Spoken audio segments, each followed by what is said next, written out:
사사기 강의 27번째 입다의 비극적 인생, 하나님 말씀 함께 나누겠습니다. 입다 이야기는 성경에 등장하는 가장 비극적인 사건 중에 하나입니다. 오늘 우리가 살펴보게 되고 또 몇 주 동안 함께 나누게 될 텐데 참으로 안타깝고 슬픈 이야기입니다.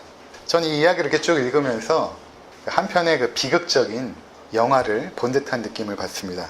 그래서 이 이야기의 구성도 영화를 보면 그런 거 있지 않습니까? 첫 장면에 어떤 결론이 딱 나오고 10년 전 해가지고 그 결론을 추적해 나가는 그런 방식이 있지 않습니까? 그래서 저도 설교를 그렇게 구성해 보았습니다. 이 맨 마지막에 있는 이 장면부터 가장 클라이막스 장면인데 다루고 이러한 비극적인 일이 있게 된 그러한 과정이 무엇이었는지를 추적해가는 그런 구성으로 설교를 작성해 보았습니다. 입다가 암몬과의 전쟁을 앞두고 이제 서원을 하죠. 서원이라는 것은 하나님 앞에 약속을 하는 것입니다. 그런데 조건부로 약속을 하는 거예요. 예를 들어서 하나님, 제가 자식이 없는데 아들을 주시면 하나님께 바치겠습니다. 이런 것들이 이제 서원 아닙니까? 그러니까 입다도 이렇게 서원을 합니다. 하나님 앞에. 어떻게 서원을 하냐면, 하나님, 이 전쟁에서, 이 암몬과의 전쟁에서 나를 승리하게 하시면, 내가 승리하고 평안히 돌아올 때에 나의 집에서 나를 첫 번째로 마중 나오는 그를 내가 하나님 앞에 번제로 바치겠습니다. 그렇게 서원을 한 것입니다. 그리고 나서 입다 이야기는 그 전쟁의 사건을 그렇게 중요하게 취급하지 않습니다. 그냥 두 절로 32절과 33절에 입다가 승리하였다, 간단하게 처리를 합니다. 성경의 관심은 무엇인가 하면 입다가 했던 서원과 과연 그 서원이 어떠한 결과를 가져올 것인가에 주목하고 있는 것입니다. 그의 서원이 어떤 결과를 가져왔습니까? 34절에 한번 봅니까? 입다가 미스바에 있는 자기 집에 이를 때에 보라, 그의 딸이 소고를 잡고 춤추며 나와서 영접하니 이는 그의 무남 동료라.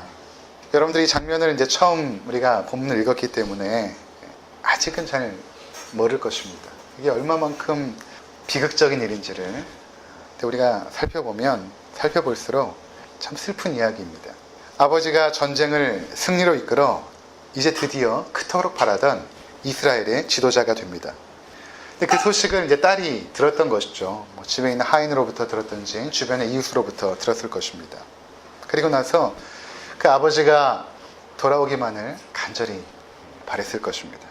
그리고 드디어는 마을에서부터 아버지가 오신다는 소식을 딸이 듣게 되죠. 딸은 너무나 기쁨에 못 이겨서 그동안 준비했던 그 춤과 그 소고 있지 않습니까? 그 장구 같은 거, 그것을 들고 아버지를 마중 나가러 나가기 시작합니다. 한편으로 집으로 향하는 아버지의 마음은 어땠을까요? 그토록 원했던 이스라엘의 지도자가 되었으니 얼마나 기뻤을까요? 그러나 한편에서는 과연 누가 자신을 첫 번째로 반기러 나올까 하는 그러한 초조함도 있었을 것입니다. 입다의 마음 가운데는 제발 딸만은 나오지 않기를 간절히 바랬을 것입니다.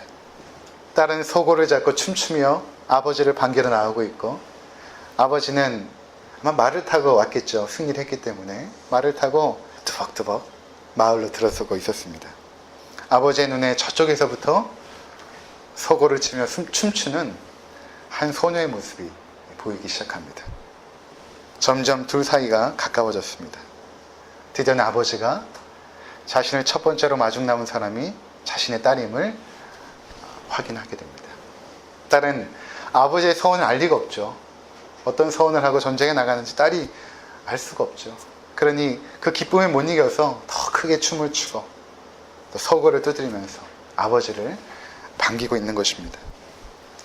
이것을 바라보는 입다의 마음이 어땠을까요? 그는 가슴을 치며 통곡을 하기 시작합니다.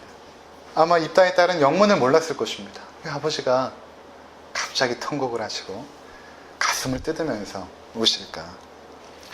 성경은 이 장면을 우리가 주목해서 보기를 원합니다. 34절에 보면 이렇게 말하죠. 보라, 보라. 그의 딸이 소고를 잡고 춤추며 나와서 영접하니 이는 그의 무남동녀라. 이 비극적인 장면을 성경을 읽는 모든 독자들은 반드시 봐야 될 것임을 우리 가운데 말하고 있는 것입니다. 이 비극적인 장면을 여러분들 보십시오. 그렇게 지금 초청하고 있는 것입니다. 입다가 자기 옷을 찢으며 절규하듯 외치기 시작합니다. 35절 어찌할꼬 내 딸이여 너는 나를 참담하게 하는 자요 너는 나를 괴롭게 하는 자 중에 하나로다. 내가 여호와를 향하여 입을 열었으니 능히 돌이키지 못하리로다 하니. 딸은 처음에 영문을 알 수 없었으나 이제 상황을 깨닫게 됩니다. 그리고 가슴을 치며 흐느끼는 그 아버지에게로 다가갑니다. 그리고 이렇게 아버지에게 말을 합니다. 36절 함께 읽겠습니다. 딸이 그에게 이르되 나의 아버지여 아버지께서 여호와를 향하여 입을 여셨으니 아버지의 입에서 낸 말씀대로 내게 행하소서. 는 여호와께서 아버지를 위하여 아버지의 대적 암몬 자손에게 원수를 갚으셨음이니이다 하니라. 저는 이 대목을 읽으면 더 슬퍼집니다. 왜냐하면 딸이 너무 착해요. 딸이 너무 착합니다. 아버지께서 하나님께 그렇게 서운했다면 그렇게 내게 행하십시오. 아버지를 원망하지 않습니다. 그러면서 이렇게 또 말합니다. 37절 함께 읽겠습니다. 또 그의 아버지에게 이르되 이 일만 내가 허락하사 나를 2달만 버려두소서. 내가 내 여자친구들과 산에 가서 나의 처녀로 죽음을 인하여 애곡하겠나이다 하니. 딸에게는 삶을 정리하고 죽음을 받아들일 그런 준비가 필요했던 것입니다. 그래서 내가 친구들과 함께 산에 가서 2달을 보내고 오겠습니다. 이것을 허락해 주십시오. 아버지에게 간청을 합니다. 딸은 좀 특이한 것 같아요. 아들하고 좀 다르게 저희 가족도 이제 보면 아버지의 마음을 누가 가장 잘 아냐면 딸이, 특별히 이제 큰 딸이 가장 잘 아는 것 같아요. 어릴 적부터 아버지가 어떻게 사셨는지 이야기를 또한 듣기도 하고, 이 아들들은 잘 물어보지 않거든요. 서로 어색해가지고. 근데 딸들은 이제 아버지에게 잘 물어보지 않습니까? 근데 우리가 다음 주부터 살펴보게 되겠지만 입다는 굉장히 어려운 삶을 살았어요. 첩의 자식으로, 비주류로 사람들에게 내동댕이 쳐져서 그렇게 살았던 그 아버지의 그 삶을 딸이 너무 잘 알았던 거죠. 그 착한 딸이. 그 아버지가 제발 이 이스라엘에서 조금 두각을 나타내기를 얼마나 바랬을까요? 드디어는 이제 승리하여서 지도자가 되었으니 딸이 얼마나 기뻤겠습니까? 그 아버지가 이제 딸을 번제로 드려야 되는데 딸이 받아들이는 것입니다. 아버지가 그토록 원하는 그런 삶을 이제 사시게 되셨으니 내가 번제로 드려줘도 아버지 괜찮습니다. 그렇게 아버지의 마음을 편안하게 해드리고 있는 것입니다. 그래서 더 이게 비극적인 거예요. 입다가 딸에게 말합니다. 뭐라고 말하냐면 가라. 그렇게 말합니다. 가라. 입다는 굉장히 말에 유능한 사람입니다. 그가 이스라엘의 지도자가 되기까지는 굉장히 달변가였어요. 논리적으로 자신의 의견을 조목조목 이야기함으로 사람들을 설득하는 능력이 있습니다. 계속 나오게 될 텐데, 근데 그렇게 말에 유능했던 입다가 딸에게 할 수 있는 말은 고작 가라, 그 말밖에 없었던 것입니다. 이제 딸은 2달간의 기한을 보내고서 아버지에게로 돌아옵니다. 아버지는 자신이 서운한 대로 딸을 번제로 드리게 됩니다. 번제라는 것은 동물을 죽이고 피를 흘리고 태워서 드리는 그 제사를 말하거든요. 딸을 그렇게 하나님 앞에 번제로 드렸다라는 것입니다. 성경은 그가 입다의 무남동녀, 하나밖에 없는 딸이다. 이러한 그 비극적인 사건, 우리가 보면서 굉장히 난해합니다. 난해하고 복잡합니다. 해석도 여러 가지입니다. 여러 가지 의문들도 굉장히 많을 것이고, 이 부분에 대해서 먼저 정리가 필요할 것 같아서 정리를 하고 가도록 하겠습니다. 첫 번째로는 입다의 서원입니다.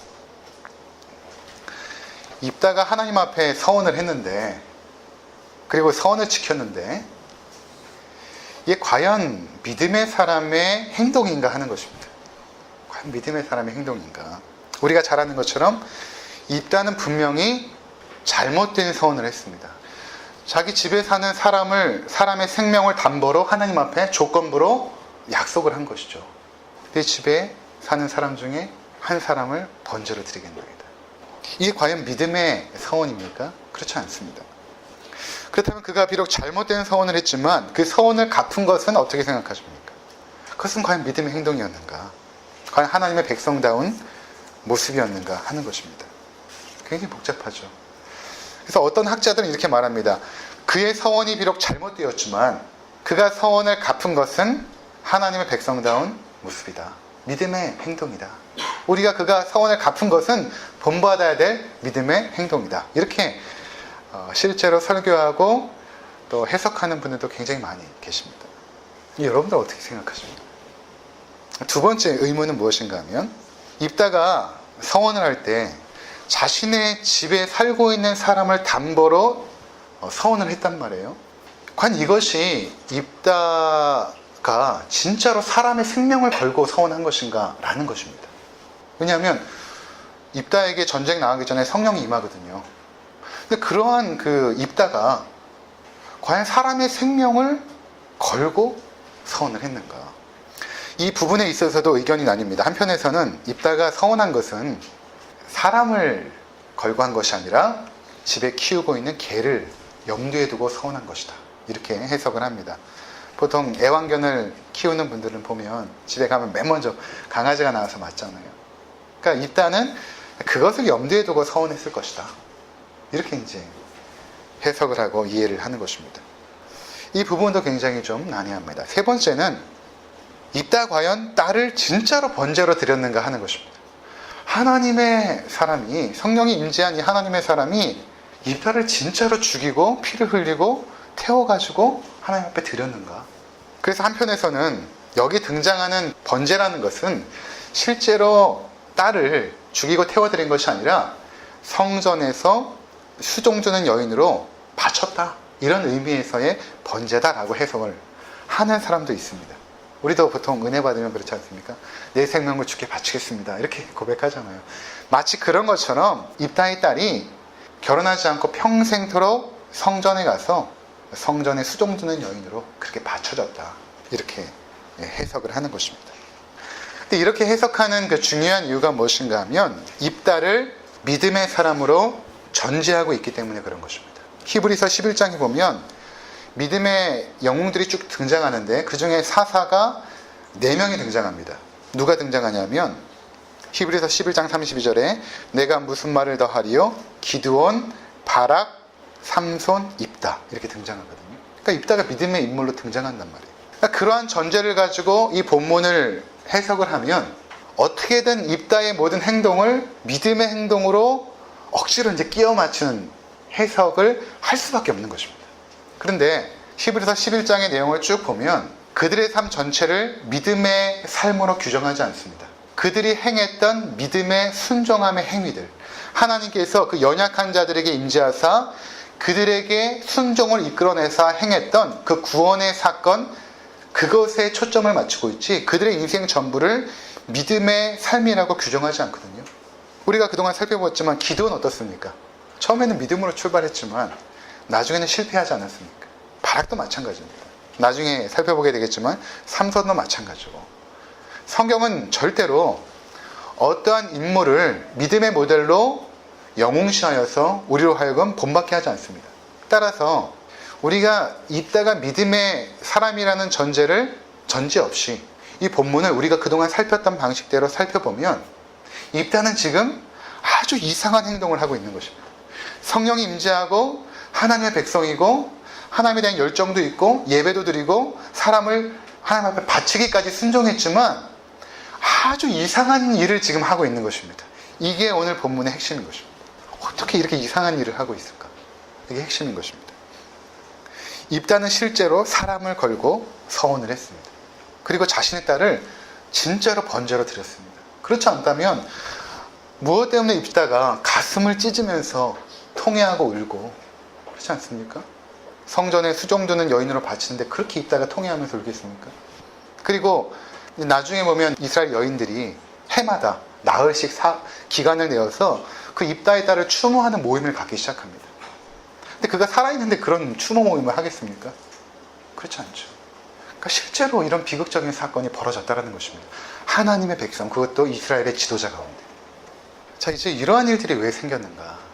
우리가 이제 추적해 가보도록 하겠습니다. 먼저 이스라엘 전체 가운데 흐르는 그 당시에 그 역사적이고 그 영적인 분위기를 먼저 살펴보고 나서 그 다음에 입다 가문에 대한 이야기를 하도록 하겠습니다. 오늘은 먼저 그 당시 흘렀던 이스라엘의 영적 분위기가 어떤 것인지 한번 보겠습니다. 입다 이야기는 11장에서 시작되는 것 같지만 사실은 10장에서부터 시작이 되어집니다. 그러니까 10장은 앞으로 나오게 될 입다와 삼손 이야기의 역사적 배경, 영적 배경이 되고 있습니다. 그래서 10장에서부터 이 이야기를 추적해 가야 되는 것입니다. 10장 6절을 한번 보도록 하겠습니다. 이스라엘 자손이 다시 여호와의 목전에 악을 행하여 바알들과 아스타롯과 아람의 신들과 시돈의 신들과 모압의 신들과 암몬의 신들 블레셋 사람들의 신들을 섬기고 여호와를 버리고 그를 섬기지 아니하므로. 그동안 이스라엘 백성들이 가나안 땅에서 섬겼던 그 우상의 목록이 바알과 아스타롯 뿐이었습니다. 그동안은.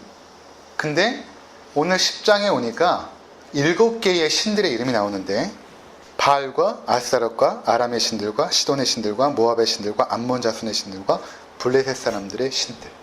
무슨 말인가 하면 가나안 땅에 있는 모든 우상들을 그들이 다 섬기기 시작했다는 것입니다. 자, 하나님의 백성들이 가나안 땅에 들어가서 그들을 하나님의 백성으로 삼는 그런 영적인 전투들, 그들을 진멸하고 그곳에 하나님 나라를 세우는 일을 해야 되는데 입다의 시대가 되니까 어떻게 됐냐면 바알과 아스타롯만 섬기는 것이 아니라 그 가나안 땅에 있는 모든 이방 민족들의 신을 모조리 섬기기 시작했다는 것입니다. 이것이 어떻게 가능한가? 우상 숭배라는 것은 하나님이 아닌 다른 것들을 섬기는 것이죠. 그게 이제 우상 숭배입니다. 원래 하나님의 백성들의 삶의 목적은 하나님을 영화롭게 하는 것과 그분을 영원토록 즐거워하는 것이죠. 우리 삶의 목적이 하나님의 영광에 있습니다. 그분을 즐겁게 해드리고 그 안에서 우리가 즐거워하는 것이죠.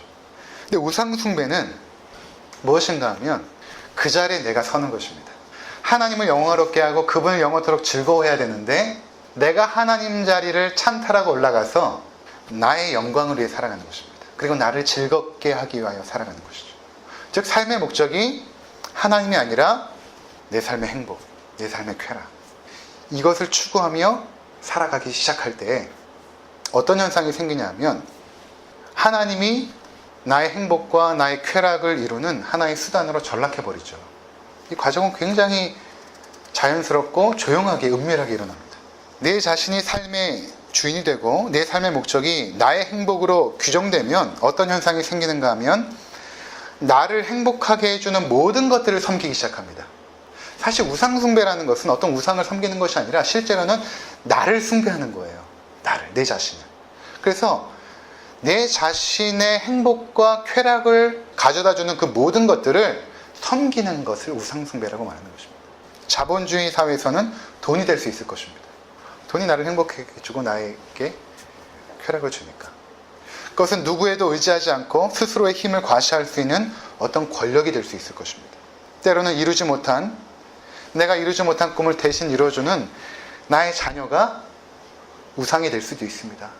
근데 나의 자녀를 내가 우상으로 섬기는 것이 아니라 실제로는 나를 섬기는 거예요. 나를. 사람들의 주목과 인정을 받을 수 있는 어떠한 자리일 수도 있습니다. 이 모든 것들이 나를 행복하게 해주고 만족시켜주는 것들입니다. 이러한 것들이 내 삶의 중심부를 차지하다 보면 하나님은 서서히 주변으로 밀려나게 됩니다. 어느 순간 밀려나 있습니다. 하나님의 백성이 되었음에도 불구하고 나를 위한 삶을 살기로 작정하고 살아갑니다. 하나님이 내 삶의 주인이 아니라 내가 내 삶의 주인 노릇을 하며 살아갑니다. 차이니 하나님은 그냥 나를 섬겨주는 분으로 전락해버리죠. 이러한 그 우상 숭배 신앙은 세 가지로 나타나는데 첫 번째로는 자기 중심성입니다. 자신의 유익이라면 무엇이든지 받아들이는 것입니다. 이것이 진리인가 비진리인가 상관이 없습니다. 모든 판단 기준은 나에게 유익이 되는가? 나를 만족시켜주는가? 나에게 행복을 주는가? 이것에 따라서 결정을 하죠. 자기 중심성입니다. 두 번째로는 진리와 거짓에 대한 분별력이 없습니다. 어디까지가 진리이고 어디서부터 거짓인지 분별이 없는 것입니다. 왜 그럴까요? 하나님의 진리의 말씀이 딱 떨어졌는데 이것을 스스로 판단하기 때문에 그렇습니다. 스스로 내가 판단하여서 받아들일 것은 받아들이고 내가 싫은 것은 거절해버립니다. 듣기 좋은 말씀만 내가 수용하고 어려운 것들은 버려버립니다. 축복의 말씀은 수용하고 심판의 말씀은 버려버립니다. 그러니까 그러한 신앙의 자세로 살아가다 보면 이게 어디서부터 어디까지가 진리이고 거짓인지 분별력이 없습니다. 세 번째는 열정입니다. 이게 굉장히 무서운데 자기 중심성을 가지고 살아가고 있고 거기에 또 진리와 거짓에 대한 분별력이 없는 상태에서 우상 숭배를 하다 보니까 그것을 아주 간절하게 열망을 합니다. 참 웃긴 것은 무엇인가 하면 내 돈이 나에게 우상이었는데 계속해서 만족함이 없으면 내가 이것을 버리는 것이 아니라 그것을 더 열렬하게 원합니다. 더 열렬하게 원하기 시작합니다. 내가 이것 때문에 내 삶이 망가졌어라고 생각하지 않고 내가 이게 없기 때문에 내 삶이 더 이렇게 된 거야 라고 하면서 더 그것을 추구하는 삶으로 나아가죠. 열정이 생깁니다. 이게 바로 입다의 모습이었던 것입니다. 그의 자기 중심성은 어떻게 드러났습니까? 자기의 성공을 위해서라면 그동안 내가 주변인으로 살았지만 내가 첩의 아들로 살면서 그동안 많은 서러움을 받았지만 이제 내가 성공할 수 있다면 나의 집에 살아가는 나의 집에서 나와 함께 밥을 먹고 살아갔던 사람일지라도 그 생명을 드릴 수 있다. 그 정도로 이기적인 인간이 된 것입니다. 내가 성공할 수 있다면. 또 자신의 딸이 그 착한 딸이 아버지 서원한 대로 그렇게 행하십시오 라고 말할 때에 입다가 어떻게 합니까? 그 딸을 가요하거나 그 딸을 위해서 슬퍼하지 않습니다. 이렇게 말합니다. 너는 나를 참담하게 하는 자요 너는 나를 괴롭게 하는 자 중에 하나로다. 35절에 보면 네가 나를 이렇게 참담하게 하는 자구나. 네가 나를 괴롭게 하는 자다. 자기의 감정만을 생각하죠. 그 비극적인 순간에 딸의 감정을 헤아리지 않습니다. 진리와 거짓에 대한 분별력이 없죠. 잘못된 서원을 합니다. 하나님은 인신제사를 받지 않으시거든요. 가나안 땅에 들어가기 전에 신명기서에 보면 너희가 그 가나안의 사람들처럼 너희의 자녀를 몰렉신에게 드리지 말라. 몰렉신이라는 것은 그 몰렉신 인신 제사를 받는 신이거든요. 자녀를 불 가운데 지나게 하여서 그들을 태워서 신에게 드립니다. 그러니까 가나안의 우상 숭배 문화에는 어떤 게 있냐면 내가 하나님 앞에 가장 원하는 것을 얻기 위해서 나에게 가장 소중한 것을 드립니다. 근데 집에서 가장 소중한 것이 무엇입니까? 자녀죠. 그러니까 자녀를 드리는 문화가 가나안의 우상 숭배 문화에 있었던 것입니다. 근데 지금 입다가 이런 행위를 하는 것은 무엇입니까? 이미 입다 시대에 진리와 거짓에 대한 분별력이 사라져버린 것입니다. 내가 하나님을 예배한다라고 생각을 해요. 입다는 지금도 여기 보면 자기가 하나님 앞에 순종하고 예배하고 하나님을 기쁘게 한다라고 그는 착각하고 있습니다. 그가 하는 것이 거짓이라고 절대 생각을 하지 않아요. 그게 옳다라고 생각을 합니다. 근데 그가 하나님을 예배하는 방식은 우상 숭배의 방식이었던 것입니다. 거기에 열정까지 더해졌으니 얼마나 무섭습니까? 거기에 열정까지 더해진 것입니다. 그러니 딸을 번제로 드리게 되죠. 그가 실제로 딸을 죽여서 번제로 드렸는지 아니면 종을 시켜서 드렸는지는 모르겠지만 그 끔찍한 일을 그가 행하게 되는 것입니다. 열정이 중요하죠. 그런데 거짓된 진리 위에 세워진 열정이 가장 무섭습니다. 가장 무서운 형태의 신앙이에요. 참혹한 결과를 낳게 됩니다. 그래서 때로는 저는 막 열정을 갖고 오시는 분들 보면 좀 당황스러워요. 저분이 진짜 진리 위에 저 열정을 가지고 계신지 아니면 그냥 열정만 있는지 아니면 비진리 위에 또는 진리와 거짓이 섞여 있는 그 위에 열정을 세워놨는지 오히려 열정이 없는 게 더 나을 때도 있어요. 이러한 비극적 사건을 통해서 우리가 우리 자신을 한번 바라봐야 됩니다. 지금 나의 신앙이 진짜로 진리 위에 세워져 있는가를 여러분들이 판단해 보셔야 됩니다. 내가 신앙생활 오래 한 게 중요하지 않습니다. 열심히 하는 것도 물론 중요하지만 방금 말씀드린 것처럼 때로는 잘못될 수 있습니다. 정말 하나님 말씀 위에 내 신앙이 세워져 있는가? 하나님 말씀 위에. 그것을 위해서 여러분들이 정말로 애쓰며 부지런히 하나님 말씀을 연구하고 공부했는지 내가 진리 위에 나의 삶이 세워지기 위해서 돌이켜보아야 된다는 것입니다. 우리가 목적하고 살아가는 삶의 모든 모습들이 과연 하나님의 진리 위에 세워진 모습입니까? 하나님께서 정말로 원하는 그런 삶의 모습인가 하는 것입니다. 아니면 내가 편하고 좋은 방식으로 또는 나의 유익과 만족을 위한 삶으로 그냥 살아가고 있는 것입니까?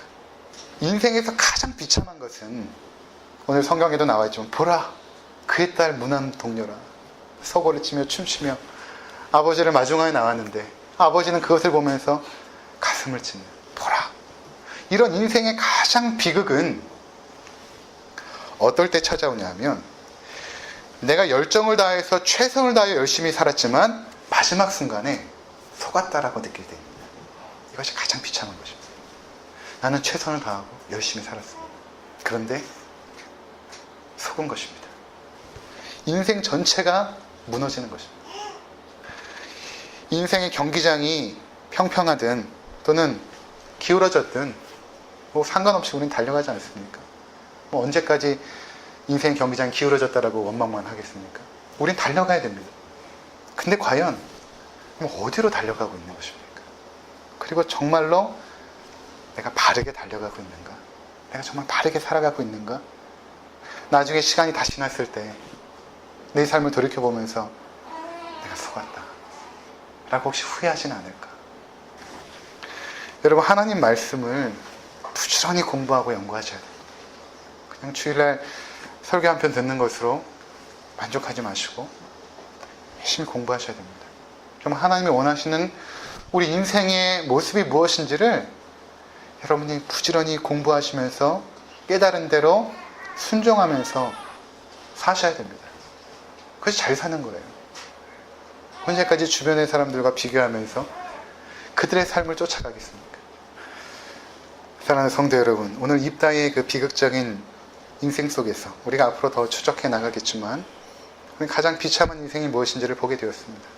결국 입다는 더 비참한 게 무엇인가 하면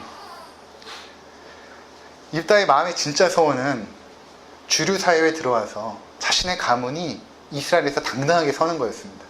그런 삶을 조금 원했어요. 그런데 하나밖에 없는 무남 동료를 번제로 드리지 않습니까? 그러면 그 가문은 어떻게 되는 것입니까? 끊어진 것입니다.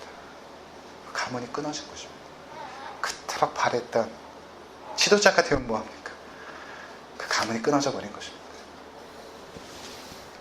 돌아가셔서 10장부터 쭉 읽어보세요. 쭉 읽어보시면서 우리의 삶이 다시금 하나님의 진리의 말씀 위에 세워져서 비록 소박하고 사람들 보기에는 누추할지 모르지만 그 속에서 하나님이 주시는 그 기쁨과 그 평강과 그 아름다움을 마음껏 누리시는 우리 복된 주의 백성들 되시기를 주의 이름으로 부탁을 드립니다. 기도